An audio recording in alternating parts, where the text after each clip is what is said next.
होत निछावर, राम लला की होत निछावर, राम लला की होत निछावर, राम लला की हो, राम लला की हो, राम लला की होत निछावर।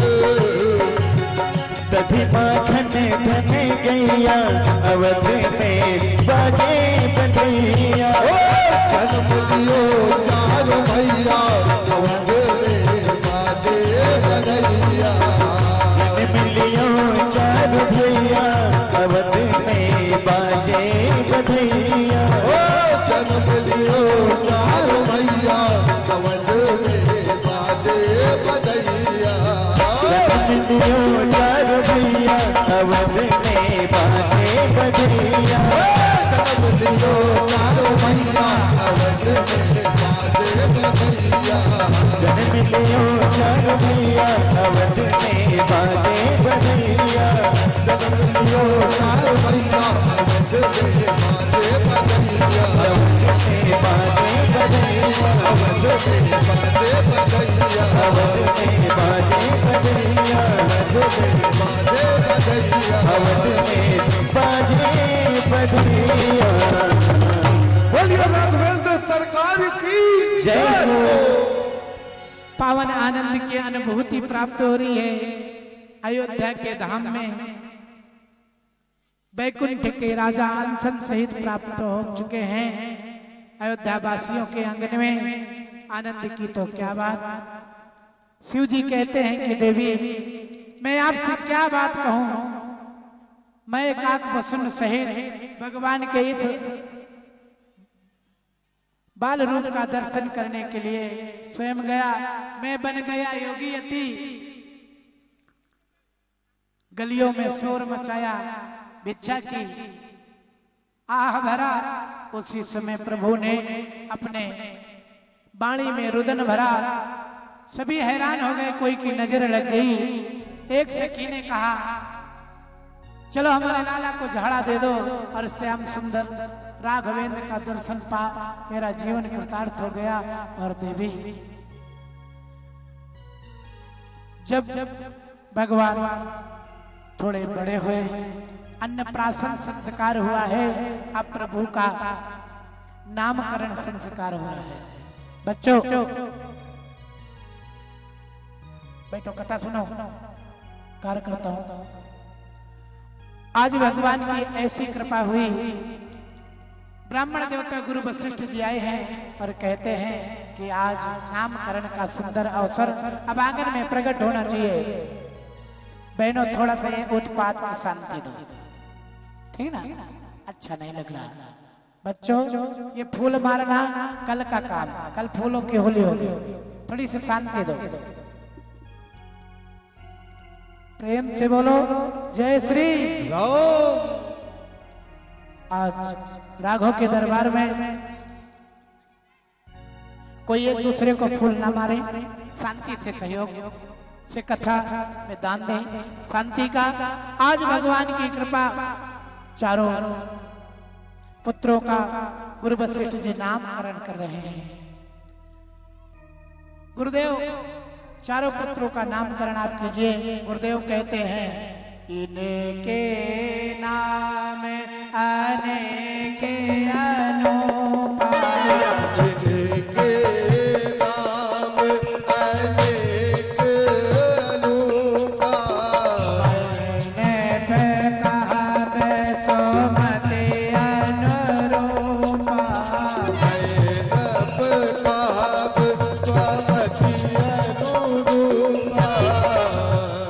आज अपनी इच्छा के अनुसार मैं नामकरण रख रहा हूँ। जैसे इनका काम होगा वैसे ही नाम होगा। आज जो आनंद सिंध सुख राशि, जो आनंद से सुख राशि, करते तय लोक सुखासी, से करते लोक सुपासी, जो बड़ा पुत्र है वो आनंद का धाम है। त्रैलोक के द्वारा उपासना की जाने वाला ये होगा, इसका नाम मैं रख रहा हूं।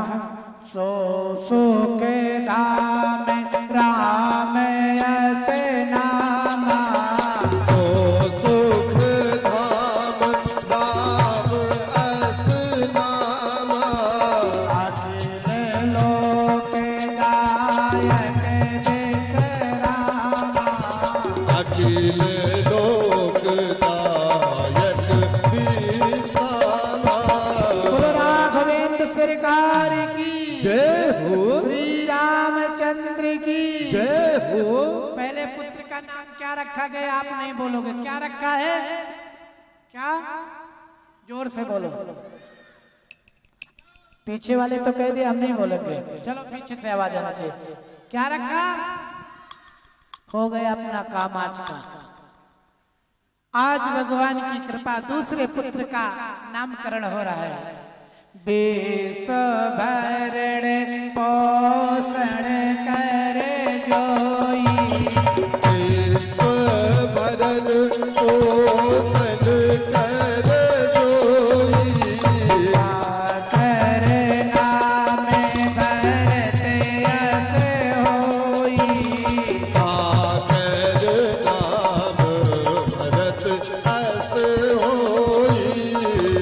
जो विश्व का भरण पोषण करने वाला जगत नियंता श्री हरि नारायण का अवतार, उसका नाम होगा, बोलो भरत लाल की जय हो। अच्छा बताओ बहनों, दूसरे पुत्र का नाम क्या रखा? फिर जोर से जय हो। भरत लाल का नाम आपने बोला, अब तो आपका कल का भी काम हो गया। बोलो भरत लाल की जय हो। और हाँ, तीसरा नाम रखते चकित हो गए हैं। करूं तो क्या करूं?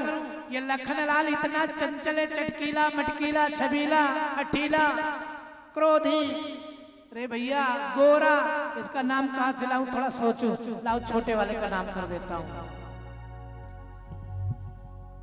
जाके सुमिरन तेरी पुनासा, जाके सुमिरन तेरी पुनासा, मैं सतगन वेद प्रकाशा, नाम सतुधर वेद प्रकाशा। बोले शत्रुघ्न लाल की जय हो। सबसे छोटे भैया का नाम है रिपुसूदन शत्रुघ्न। ये दो चौपाई होती है, विश्वकरण पोषण कर जोई, ताकर नाम भरत सोई। अगर आपने इस चौपाई को गाते हो तो आपके घर में गरीबी नहीं आती, ठीक है ना? जाके सुमरन तेरी पुनासा, नाम शत्रुघ्न वेद प्रकाशा, इस चौपाई को गाते हो तो सासों का आतंक समाप्त हो जाता है। बोलो जय श्री राधे। दुश्मनों की तकलीफ दूर हो जाती है, पड़ोसन के द्वारा सताया नहीं आना होता है। तो ये दो चौपाइयां गाते रहे, बाद में वो फोन से जरूर पूछ लेना। सुमित्रा जी कहने लगी, गुरुदेव अरे इस लाला का तो नाम ही आप छोड़ गए। कहा रानी मुझे भूला नहीं है, मेरे मन में आ चुका है इसका नाम। लक्ष्मण धाम राम प्रिय सकल जगत आधार। यही बैठ जाओ। गुरु वशिष्ठ तेहि राखा,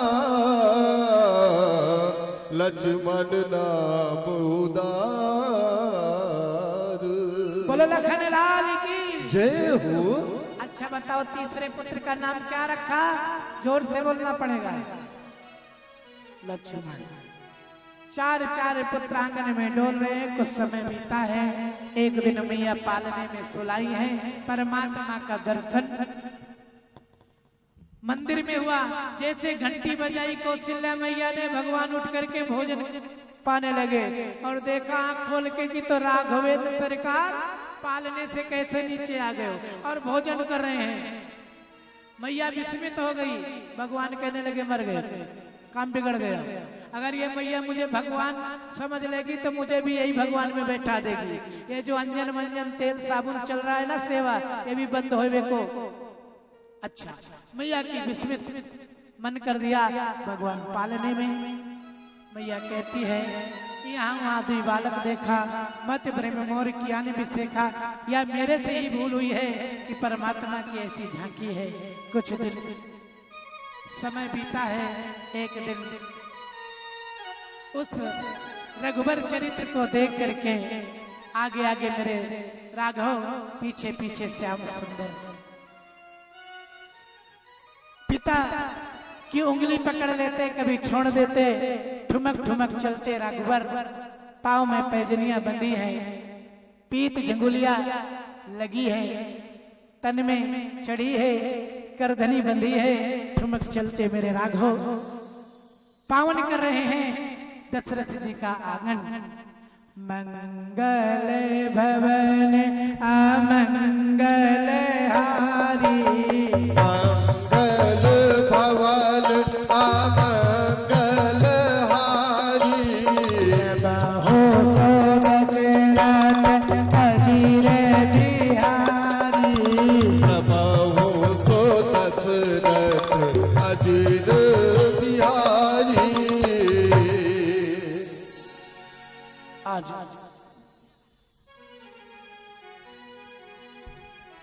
आज भगवान की ऐसी अद्भुत कृपा,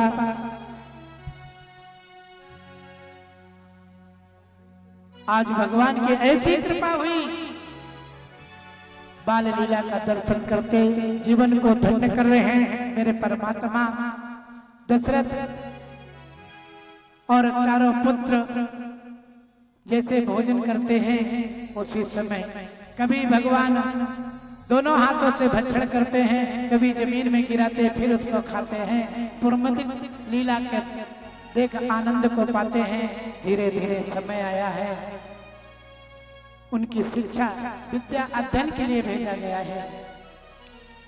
गुरु ग्रह पढ़ने गए रघुराई, गुरु ग्रह पढ़न गए रघुराई, पे काले विद्या सब आई, अलप काल दया सब आई।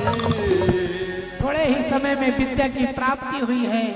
गुरु के गुरुशाला में यज्ञोपवीत संस्कार, विद्या अध्ययन संस्कार, नव विद्या को पा करके मेरे रघुवर आते हैं। उनकी कैसी दिनचर्या है। प्रातः काल उठ के रघुनाथा, प्रात काल उठी के रघुनाथा, पिता गुरु नाम ही माता, मातु पिता गुरु नावहि माता। अब मैं कथा रोक देता हूँ, एक आपसे कुछ मांग लेता हूँ। मैं एक बात सिखाऊंगा, आप मानोगे कि नहीं मानोगे? हाथ ऊंचा करो, कौन कौन मेरे साथ है? इतने लोग मान लेंगे कि तो भारत देश फिर से महान हो जाएगा और पड़ोसी वाला देश कंगाल हो जाएगा। प्रेम से बोलो जय श्री राधे। क्या करोगे? अपने अपने माता पिता को उठ करके प्रणाम करोगे, सास ससुर को प्रणाम करोगे। आप जानते हैं जो जितना माता पिता के चरणों में झुकता है वो उतनी ही समृद्धि को पाता है। अरे सुबह मत पढ़ लेना, 11 बजे पढ़ लेना, 3 बजे पढ़ लेना। दिन में कभी आपके घर में कोई बड़ा आपके सामने से निकलता है तो आप जानते हो जब वो निकल जाएगा आप उसको प्रणाम नहीं करोगे, दरिद्रता देवी आपके शरीर में बैठ जाएगी, आपके घर चली जाएगी। बड़ा अगर सामने से जाए तो सारा काम छोड़ करके पहले प्रणाम करो। अगर मेरी बात मानो तो हाथ ऊंचा करो, नहीं तो कांक में दबाओ। सेठ जी कल मिलूंगा। आज कोई बड़े के सामने ऐसे मत कहो कि कल मिले थे तो 6 थे। अरे आशीर्वाद का अवसर कोई भाग्यशाली को मिलता है, पांव छूने का अवसर हम उस परमात्मा से कहते हैं कि भगवान कभी बनावे तो हमें सबसे छोटा बनावे और प्रणाम करने का अवसर मिलता रहे। बोलो जय श्री राधे। जिनके बड़े होते हैं सामने खड़े, उनके भगवान होते हैं सामने खड़े, और जिनके छोटे होते हैं कड़े, उनके लगते हैं कोड़े कड़े। प्रेम से बोलो जय श्री राधे। छोटा बनना सबसे अच्छा और बड़ा बनना सबसे बुरा। आप समझते हो? आप भी कभी ये मन से आना कि हम कभी देवरानी बन के आए, कभी जेठानी बन के ना आए। प्रेम से बोलो जय श्री राधे। हमें कितना पांव छूने का अवसर मिले आप जानते हैं। कर्तव्य पारायण बनो। मेरे परमात्मा पृथ्वी में आकर के रिवाज डाल गए हैं। राम और रावण के युद्ध में यही महापुण्य था जो भगवान ने रावण को पराजय किया। जिसके माता पिता को छूने के चरणों की शक्ति है, उससे बढ़कर के कोई भक्ति नहीं है। आजकल चरण छूने का भी माहौल बदल गया है। ना झुक रहे हैं, वो ऐसे ऐसे करते हैं। भगवान राधे राधे कर लो, उतने में हो जाए बेड़ा पार। प्रेम से बोलो जय श्री राधे, जय श्री राम। अरे भाई कोई के प्रणाम करो तो चरणों के अंगूठा जरूर प्रणाम करो। जब चरणों के स्पर्श होते ही लक्ष्मी आपके हाथ में बंध जाएंगी, आपके घर चली जाएंगी। आप ऐसा अद्भुत काम जरूर करें और प्रणाम करना प्रारंभ करें। भारत की बेटियां दुर्गा के बराबर होती हैं। जब तक बेटी का विवाह ना हो, जब तक बेटी का विवाह ना हो, वो कोई ब्राह्मण, कोई संत का प्रणाम करने का अधिकार नहीं लेती, क्योंकि वो स्वयं आदि शक्ति का रूप है। कभी मैं आता हूँ, मेरे देवियों आप भी अपनी बच्चों को माताओं समझाना, मेरे सामने प्रणाम ना कराएं और मुझे सीधे नरक में ना भेजें। प्रेम से बोलो जय श्री राधे। अरे मैं स्वर्ग जाने लायक तो कर्म करता ही नहीं, स्वर्ग तो जा ही नहीं सकता, तो कम से कम गंगा के किनारे ही पड़ा रहा। प्रेम से बोलो जय श्री राधे। आज भगवान का शुभ नामकरण हुआ है, बाल लीला का दर्शन हुआ है और प्रणाम लीला का दर्शन आपने पाया है। शिकार खेलने के लिए जाते हैं, उसी शिकार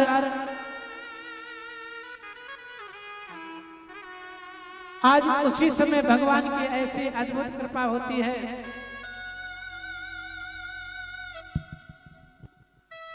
आज भगवान की ऐसी अद्भुत कृपा होती है।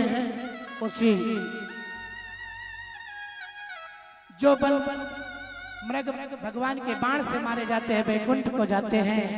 और एक दिन की बात है, विश्वामित्र महाराज मन में विचार करते हैं कि परमात्मा का प्रागट्य धरती पे हुआ है और मुझे सताते हैं निशाचर, और इन निशाचरों से मुझे दूर कैसे हो। मैं यज्ञ में बाधक बन करके रहते हैं और मैं कैसे इनसे बचूं। परमात्मा अयोध्या में जन्म लिया है, चलता हूं। आज गादी तनय मन चिंता व्यापी, गादी तनय मन चिंता व्यापी। हरे बिनो मराही नानी से चर पापी, हरे बिनो मराही नानी से चर पापी। पापियों को परमात्मा ही मार सकता है। और भगवान की कृपा आए, सरजू में मंजन किया। राजा सम्राट दशरथ जी के धूप दरबार में पहुंचे, पाद अर्घाचमन दे करके उनका पूजन हुआ है। और भगवान का पाद अर्घ से जैसे पूजन हुआ, राजा दशरथ कहने लगे, गुरुदेव आपका आने का क्या तात्पर्य है? कहा कि राजन, मुझे निशाचर सताते हैं, मैं उनसे त्रसित हूँ, ग्रसित हूँ, भयभीत हूँ। आज मुझे राम की आवश्यकता है, लक्ष्मण की आवश्यकता है, और सुबाहु ताड़का इसका उद्धार कराना मेरा कर्तव्य है, मेरा लक्ष्य है, मेरा संकल्प है, और ये राम के अलावा कोई नहीं मार सकता। राजा दशरथ कांपने लगे, गुरुदेव जिस राजा को बुढ़ापे में संतान मिली और उसी को कहते हो राम को दे दो। चौथे पने पायो सुत चारी, चौथे पन पायो सुत चारी, बचनी नाही कहे वो बिचारी, बचन नहीं कहूँ बिचारी। राजा दशरथ चरणों को पकड़ लिया। हे ब्राह्मण, हे गुरुदेव, आपने ये वचन विचार करके नहीं कहा। चौथे पन में मुझे संतान विधाता दिया, मांगने आप आ गए। ये उचित नहीं है, ये बिल्कुल उचित नहीं है। मैं चलता हूँ, सेना भेज देता हूँ, दरबार भेज देता हूँ, पर राम को नहीं दे सकता। प्रभु, सारे सुख मुझे प्राण की नाई प्रिय हैं, लेकिन मैं राम को देने से नहीं रहा। इसी समय गुरु वशिष्ठ जी आए और बड़े प्रेम से समझाए। कहा कि जब मैंने कुंडली बनाया था ना, तो जानते हो राजा दशरथ, एक योग बना था कि एक बाबा आएगा और भगवान सर्वेश्वर राघव को लेकर के ब्याह करा करके आ जाएगा। वो समय बन चुका है और ब्राह्मण के कृपा से संतान हुई और ब्राह्मण ही ये संतान से विमुक्ति दे देगा। क्या होगा आपका? अच्छा, आप दीजिए। राम और लक्ष्मण को बुलाए। माथे पे मुकुट है, कमर कस बंदी है, कंधे में तरकस। कहा यही पिता है, यही माता है और यही तुम्हारा अयोध्या है, यही तुम्हारे पिता, और इनकी सेवा में कमी नहीं करना। आगे आगे गुरुदेव, पीछे पीछे श्री राम और श्री लखन लाल है। जैसे बक्सर राज्य में पहुंचे,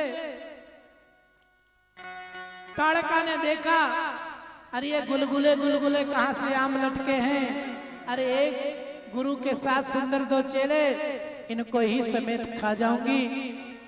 कटकटा करके ताड़का दौड़ी और गुरु विश्वामित्र भगवान के पीछे। कहा मारो मारो, यही ताड़का है। भगवान एक ही बाण से ताड़का का उद्धार किया। बोलो ताड़का उद्धार भगवान की जय हो। आज भगवान ताड़का का मर्दन किया। मरीच और सुबाहु का देहांत और मरीच को शतयोजन पार उतार दिया। ऐसे भगवान की परम कृपा हो जाती है। कहा कि आप निर्भय यज्ञ करो, अब आपको किसी भी प्रकार का संदेह नहीं है। जो राक्षस यज्ञ में बाधा बन करके डाल रहे हैं, बाधा, और भगवान की ऐसी कृपा है कि उनकी रक्षा करते यज्ञ पूरा हुआ। राजा दशरथ एक दिन याद करते हैं कि पुत्र चले गए हैं और गुरु की सेवा में कोई कमी तो नहीं होगी। मैया कौशल्या कहती हैं कि मैंने संस्कार दिया है, मेरे पुत्र गुरुओं का सम्मान करने में या गुरु सेवा में कभी पीछे नहीं हो सकते। राजन, आपने संकोच जीवन जिए। आप जानती हैं, माता का पढ़ाया पूत कभी निर्बुद्धि नहीं होता। इसलिए आप संस्कारवान बने और स्वयं अपने बच्चों को संस्कार दें, जीवन में परमानंद की प्राप्ति होगी। आज राजा जनक जी ने एक यज्ञशाला का संकल्प किया है कि मेरी कन्या शिव के जो अजगों को उठाएगा वही सियावर कहलाएगा। देश देशांतर के राजा को पत्रिका दिया है। सारे भूप कुमार और राजा यज्ञ में पधार रहे हैं और एक पत्रिका सुना कि श्री विश्वामित्र जी के साथ श्री राघवेंद्र सरकार अनुज सहित निशाचरों का वध और गुरु की सेवा, गुरु की रक्षा कर रहे हैं। एक पत्रिका भेज दिया कि प्रभु पूज्य गुरुदेव विश्वामित्र जी आप ही गरीब के कुटिया को पावन करें और राम और लक्ष्मण के सहित आप सादर आमंत्रित हैं, निमंत्रित हैं। पत्रिका को पढ़ करके राघवेंद्र सरकार तो कम लखन लाल कहने लगे बाबा यज्ञ दिखा लाओ ना। जब हम बचपन में होते हैं ना तो मेला बाजार रिश्तेदारी ननिहाल इतना शौक होवे जाने को, जब रास्ते में जाते तो मन में लड्डू फूटते नानी के गांव जा रहे हैं, अरे रामलीला देखने जा रहे हैं, भागवत सुनने जा रहे हैं। और जब बड़े हो जाते हैं तो इतना बेकार गृहस्थी में फंसते कि पूरी सारी खुशी ही लुट जाती है। प्रेम से बोलो जय श्री राधे, जय सिया राम। क्योंकि भगवान से कहो कि वो आपको बचपन बनाए रहे। अब भगवान बनाए ना बनाए पर आप बचपन बनाए रहो। प्रेम से बोलो जय श्री राधे। बच्चों के जाए जैसे अपने मन को कर लो।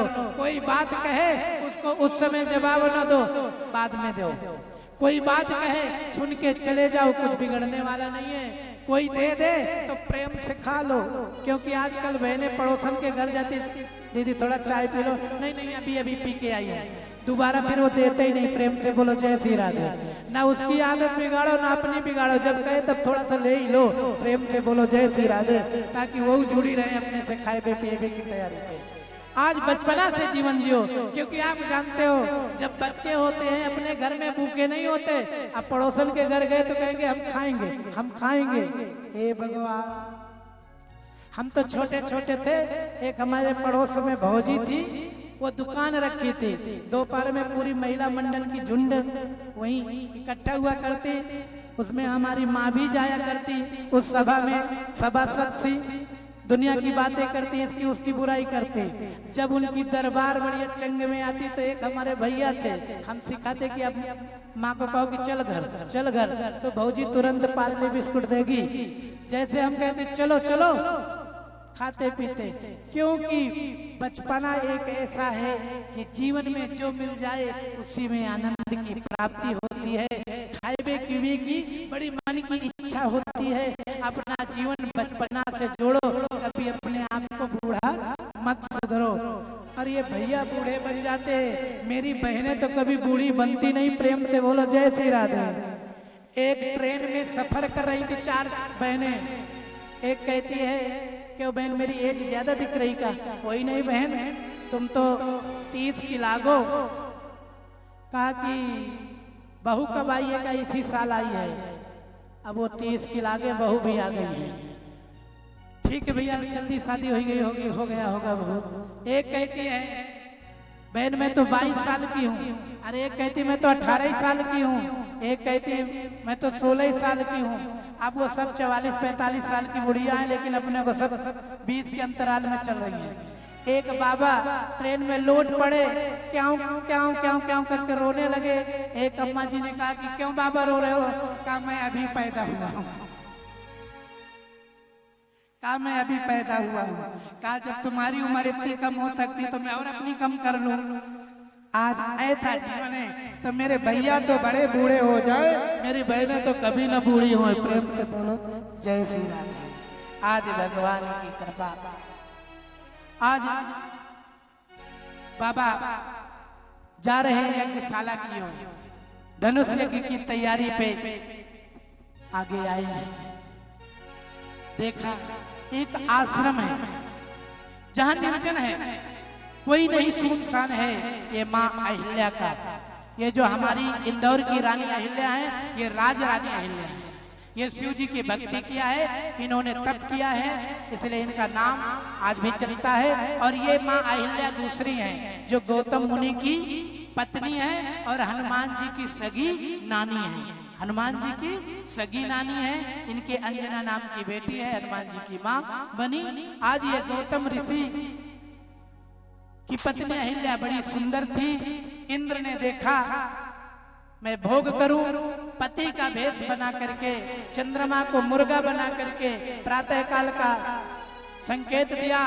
गंगा में नहाने गौतम महाराज गए। वहीं पे वरुण देव के दूत बोले तेरे घर में छल हो रहा है, और आए तो इंद्र महाराज ऋषि का भेष बना करके गौतम भेष में महल में है। कहा कि जिस भग के लिए तू तरस रहा है, जा तेरे शरीर में 1000 भग हो जाए। और मां अंजना को श्राप दिया कि तुम्हारे कुआरे में बालक हो जाएगा, और देवी को बोला तुम पत्थर हो जाओ। देवी ने हाथ जोड़ करके कहा कि गुरुदेव, पति देव, आप ये बात उचित नहीं किया। अरे अंजना तो निर्दोष है, उसको श्राप दिया। कहा कि अंजना के गर्भ से हनुमान जैसे महावीर पैदा होगा और अजर अमर होगा, राम का दास होगा। तुम पत्थर बनोगी, रघुबर के स्पर्श होते ही तुम वैकुंठ को पहुंचोगी। और हाँ, इंद्र 1000 वर्ष तपस्या के बाद तुम्हारे मस्तक में एक भग होगी, आप भग से हीन हो जाओगे। चंद्रमा को कलंक लगा है, समय आया है, एक तुलसी हरी है। भगवान ने पूछा कि ये शिला क्या है? कहा कि प्रभु, आज ये तुम्हारी चरण धूलि को चाह रही है। गौतम नारी साप बसे, उपल देव धर धीर। चरण कमल रज चाहती, कृपा करहु रघुवीर। जैसे चरण को स्पर्श किया तो एक दिव्य देवी का प्राकट हुआ। बोलो अहिल्या मैया की जय हो। अहिल्या मैया पुष्प की अंजलि भरी, रघुवर के चरणों में रख दिया, मस्तक को रखा। भगवान के रूप माधुरी का दर्शन करके नैनों से नीर छलक उठा और पति को बार बार कहने लगी कि आपने ये श्राप बहुत अच्छा दिया जो आज मैं रघुवर का दर्शन कर लिया। बार बार हरि के चरणों में लगी, दिव्य विमान में बैठ करके और परमात्मा के धाम को चली, पति के लोग को चली। आगे प्रभु को लेकर के चले, गंगा के किनारे आए, माँ गंगा का पूजन कराए। और जिस हेतु गंगा का अवतरण हुआ है वो कथा महाराज भागीरथ की सुनाई है। और गंगा का पूजन आप जरूर करना, सौभाग्य की रक्षा होती है। आप गंगा में जाएं तो एक चुनरी और 7 लाल चूड़ी और 7 काली चूड़ी यहीं से ले जाओ। 7 लाल चूड़ी 7 काली चूड़ी का सेट बनाओ, फिर एक अपने हाथ में डाल लो, बचेगी कितनी 13 चूड़ी। श्रृंगार का सामान लेकर के टोकनी में बहा दो। गंगा पूजन एक बार करने वाली देवी सौभाग्य को प्राप्त होती है। कभी न कभी गंगा में जाना, तो ये तैयारी जरूर करके आना, क्योंकि संत के मुंह से निकली हुई वाणी और आकाशवाणी ये कभी कभी होवे। प्रेम से बोलो जय सिया राम। आज भगवान की कृपा आ चुके हैं महाराज जनक जी के बाग तक। अंधेरा हो गया, शयन हो गया। सुबह कहने लगे लखनलाल कि गुरुदेव से कैसे कहें, ये नगर के बाजार इतने सजे क्योंकि सीता स्वयंवर हो रहा है, नगर सजा है, ध्वज पताक तोरण चमक रहा है। उसी समय चरण चापते हुए भगवान कहते आप कहो, वो कहते आप पूछो। दोनों की काना पूछी। गुरुदेव समझ गए, कहा क्या कहना चाहते हो? लखन हृदय लाल साबी से की, लखन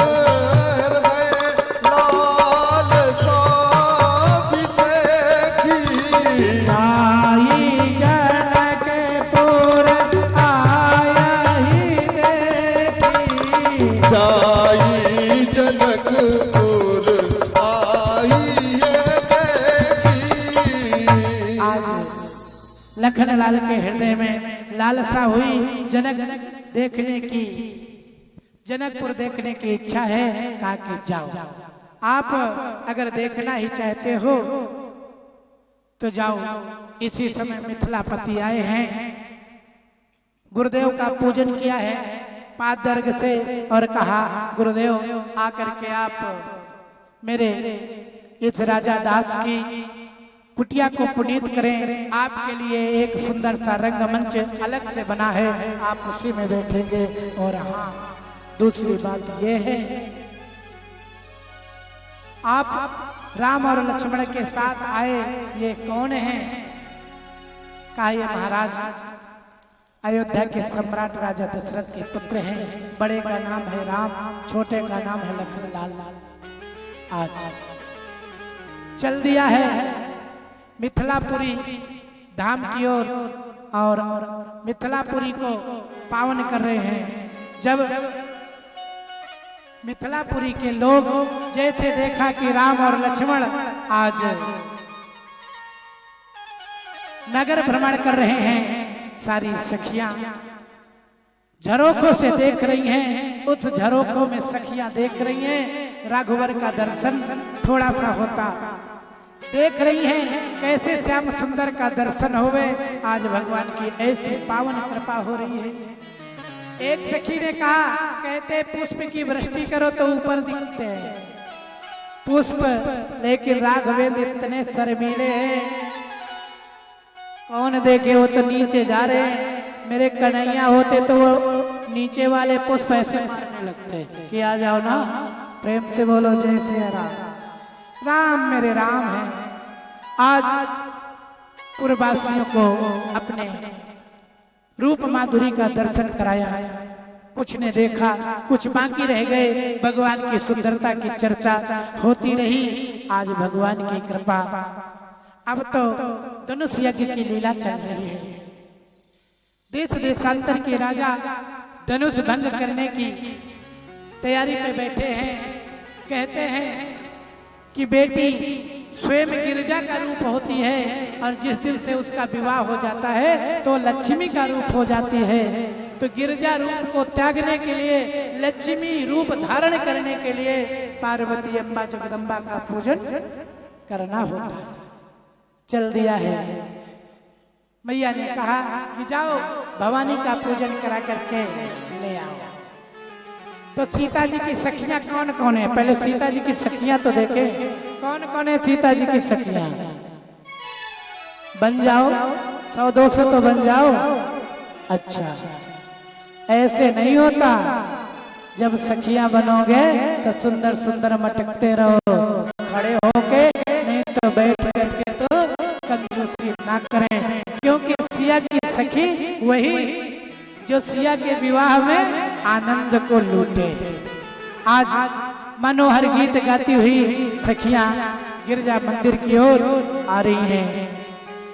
चलो रे सखी पूजिए देवी दरबार, चलो रे सखी पूजिए देवी दरबार, चलो रे सखी पूजिए देवी दरबार, भवानी दरबार, देवी दरबार, भवानी दरबार,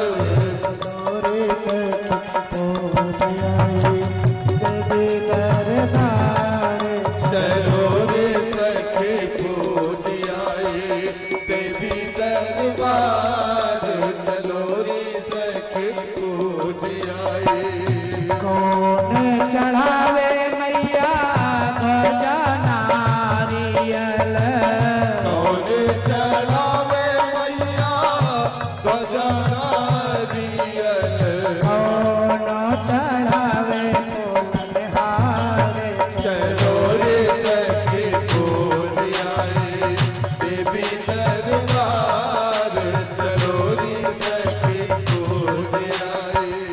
बनिया चढ़ावे मैया ध्वजा नारियल, बनिया चढ़ावे मैया ध्वजा नारियल, मलिया चढ़ावे फूलहार, चलो रे सखी पूजिए देवी दरबार, चलो रे सखी पूजिए।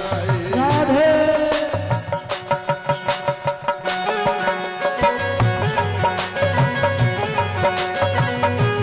हरि बोल।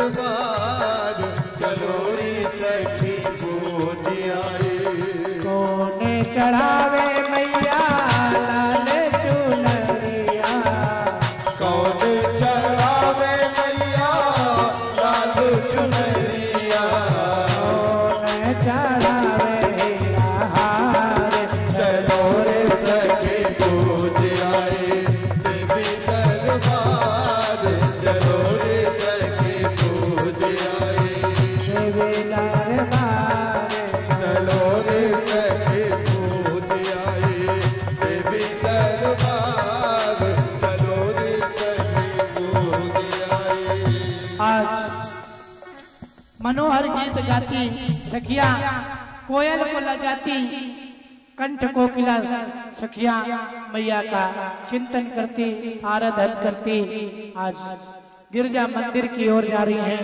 जो बाग फुलवारी में कुल देवी मैया के रूप में पूजी जाती हैं माँ अम्बा जगदम्बा गौरा। आज ऐसी कृपा हुई एक शंकर जी सखी बन करके आ गए थे।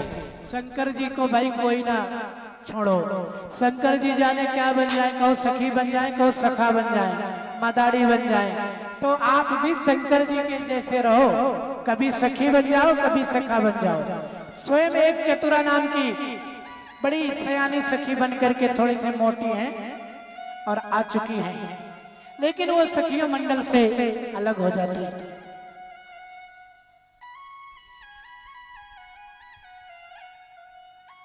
आज भगवान की ऐसी कृपा हुई, सखी ने देखा पुष्प चयन करते हुए राम की मूर्ति देखा, रघुवर की मूर्ति देखा तो चकित रह गई। श्याम सुंदर की छवि को देखते देखते एक टकी निहारती, न पलक झपकती, न ही राघव के दर्शन से मुख मोड़ती। एकदम पसीना आ गया, जोर से सखी व्याकुल होकर के गिरजा मंदिर की ओर गई। सखियों ने कहा, अरे बहन सयानी सखी, आज आप यहाँ कहाँ बिछड़ गई और आपके मुखमंडल में ये ओस की बूंदे, पसीने की बूंदे कहाँ से प्रकट हुई? सखी पूछो मत, एक झांकी का दर्शन करके आ गई हूँ। कैसी झांकी?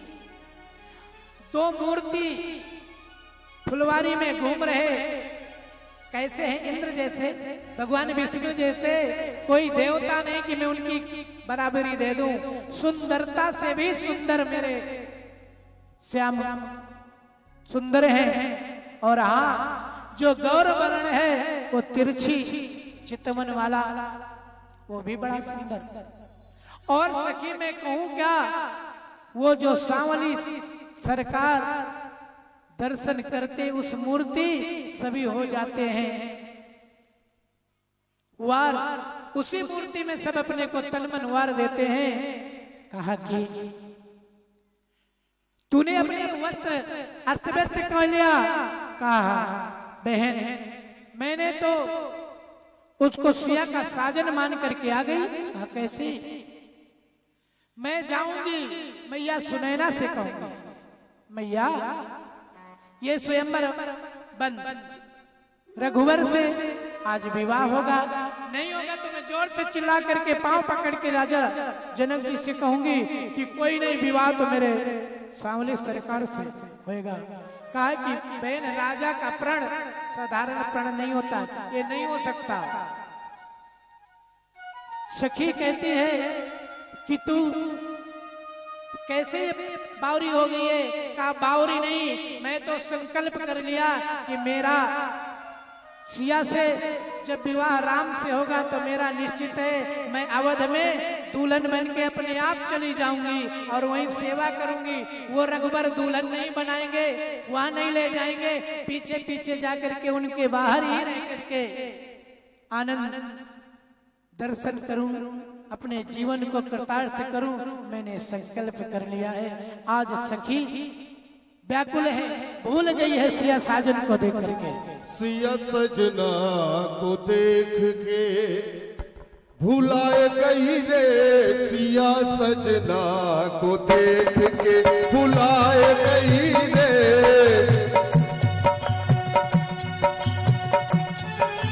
सिया सजना को देख के भुलाए गई रे सिया सजना को देख के भुलाए गई रे सिया सजना को देख के भुलाए गई रे वो तो राघव जी को देख के लुभाए गई रे वो तो राघव जी को देख के लुभाए गई रे सिया सजना को देख के लुभाए गई रे सिया सजना को देख के भुलाए गई रे सिया सजना को देख के जय हो।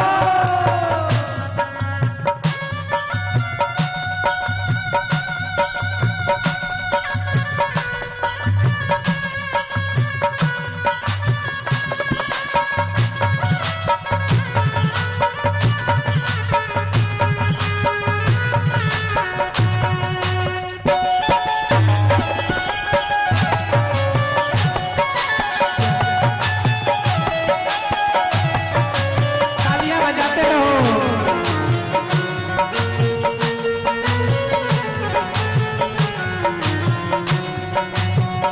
कोटि मनोज सुभग सिय साजन कोटि मनोज सुभग सिए साजन कोटि मनोज सुभग सिय साजन कोटि मनोज सुभग सिए साजन कोटि मनोज हाँ कोटि मनोज कोटि मनोज सुभग सिय साजन कोटि मनोज सुभग सिए साजन नख सिख निराखी हाँ नख सिख निराखी चकाए गई रे सिया सजना को देख के भुलाए गई रे सिया सजना को देख के भुलाए गई रे सिया सजना को देख के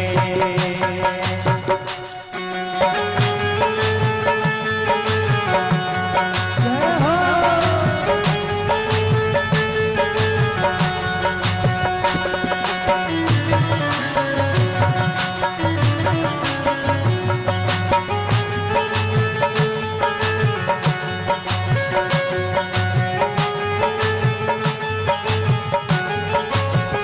दारू दसन अदर अरुणा रे